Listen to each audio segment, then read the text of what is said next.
and thanks for tuning in to another awful movie review. Quiet!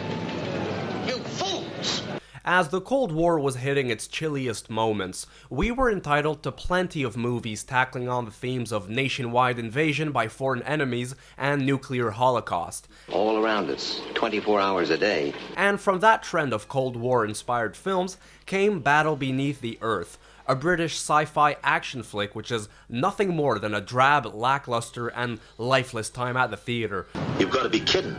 That's what the report reads. I'm glad I didn't have to pay to see this back then, because if I did, I'd have my lawyer on the phone right now, asking him to sue the cinema and get my 50 cents back. Hello? Yes?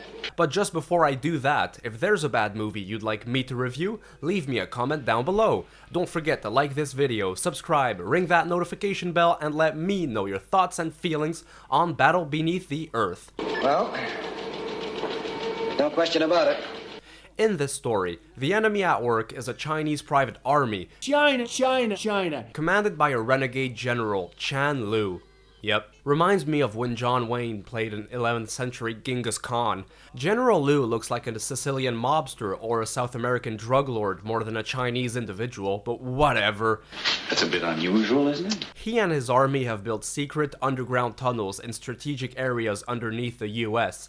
They plan on blowing up the entire country and then installing a new leader of General Lu's choosing, of course, to run things under his thumb. I have to have my China. I'm not gonna lie, supposing they did succeed in doing that, I would be surprised if there was anything left to run after letting all those nuclear bombs go off. What about the bombs? I assume they're not triggered.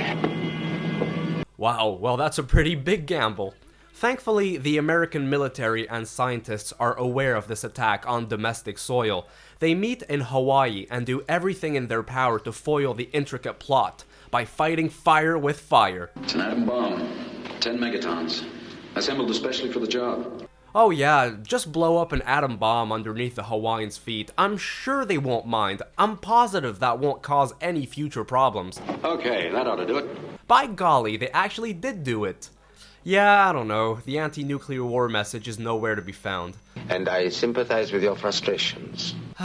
There's nothing quite like trying to pick up a girl while staring at the nuclear sunset as radioactive dust slowly starts to fall down and poison everything alive for generations to come. Logical. Very logical.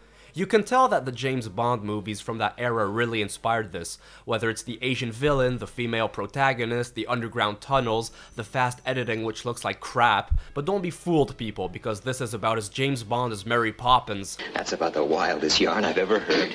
You know, the only real battle that takes place here was me trying to get through this without falling asleep. Coming from you, I don't appreciate the compliment.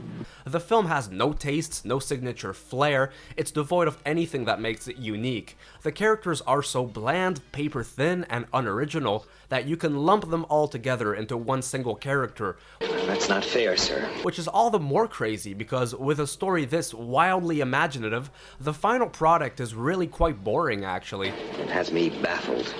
Completely baffled.